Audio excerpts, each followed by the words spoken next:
చూడు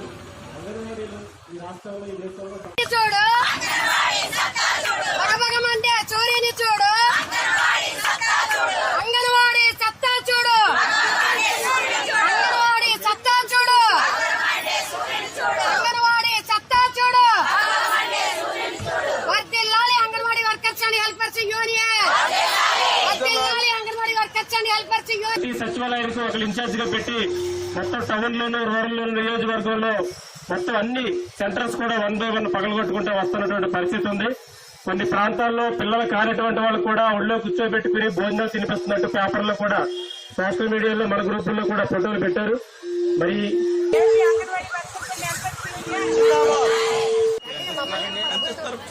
ప్రస్తుతానికి మాకు ఇచ్చేది టీచర్లకు 11,500 అండి, ఆయాలకేమో 7,000.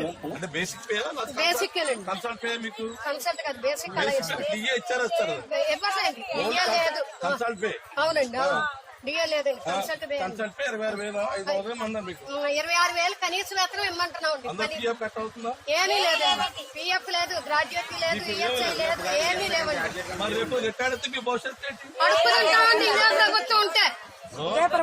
అదే ఇప్పుడు రిటైర్మెంట్ కి దగ్గరగా ఉన్నవాళ్ళు చాలా మంది ఉన్నారు సార్. ఇందులోనేమో వాడు గ్రాడ్యుయేట్ కి నేను ఒప్పుకోనని నిన్న కాక మొన్న కూడా మాకు మెసేజ్లు వచ్చినాయి. మేము 4 రోజుల నుంచి ధర్నా చేస్తున్నాం సార్. మేము రిటైర్మెంట్ కి ఒప్పుకోడంట, కనీస జీతం మాత్రం 26,000 ఇవ్వడంటండి. 62 సంవత్సరాల వయసు అయితే ఇస్తాడు కానీ జీతం అయితే పెన్షన్ అంటున్నారండి. డబ్బుతో అవునండి, దానికి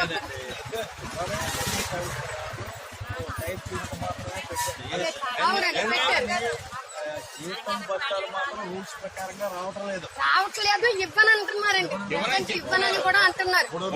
ఏమండి నెక్స్ట్ వచ్చి మా ఉద్యోగాలను వాలంటీర్లకు అప్పచెప్పడం ఏంటి? మాకు 40 years సర్వీస్ ఉంది.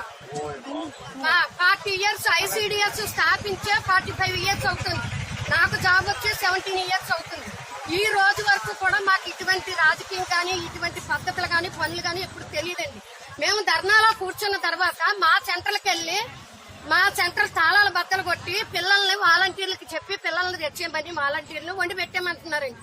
ఎలా వండి పెడతారండి? మా 40 సంవత్సరాల సర్వీసు 20 సంవత్సరాల సర్వీస్ ఏమైపోవాలి? కలపలేదండి, కలుపుతానికి సన్నద్దాలు చేస్తున్నారండి. అవునండి, పుట్టిన బిడ్డ దగ్గర నుంచి గర్భిణీ బాలింతల దగ్గర నుంచి మేము చేసే సేవ అండి. ఒక్క రోజు సాధారణ మానవుడు ఒక్క గంట చేసి చూడమనండి. టీచర్ ఉద్యోగం గాని ఆయా ఉద్యోగం గాని యాప్ల మీద యాప్లు ఈపి విమానం మోత ఎక్కిస్తున్నారండి. ఏంటి సరైన మేమేమి కొంతమ్మ కోరికలు కోరట్లేదండి. మాకు ఏంటంటే దిగిపోయేటప్పుడు జీతంలో సగం పెన్షన్ ఇమ్మంటున్నామండి. ఓకేనండి, మాకు 26,000 ఇమ్మంటున్నాం, 26 స్కేల్ ఇమ్మంటున్నామండి. ఆయాలకి 20,000 అండి, ఇంట్లో 26,000 అంటున్నారు. రాత్రి 3 నెలలు జీతం అనుకోండి, 2 నెలలు ఆయన దగ్గర పెట్టుకుని 1 నెల వేస్తారండి. మరి అంతేనండి, మరి మా పరిస్థితి అందుకే మేము ఈ రోజు రోడ్ ఎక్కామండి.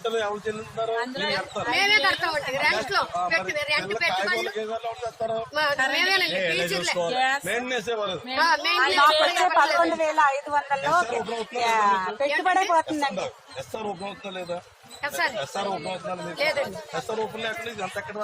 ఎస్ఆర్ అసలు ఇప్పటికొచ్చి లేదండి మాకు డిపార్ట్మెంట్ కి. మీకు ఎస్ఆర్ లేకపోతే మీ యొక్క డేటా ఎక్కడ ఉంటారు? మరి అందుకే కదండి మేము డిమాండ్స్ లో పెట్టేది. మాకు ఎస్ఆర్ఐ తెలియదండి. 45 సంవత్సరాలకి మా జనసేన ప్రభుత్వం అధికారులకు వస్తే మీ డిమాండ్ రండి, మా అధికారపూర్వంగా మా సభ్యులందరూ నెరవేరుస్తారు. మీకు మా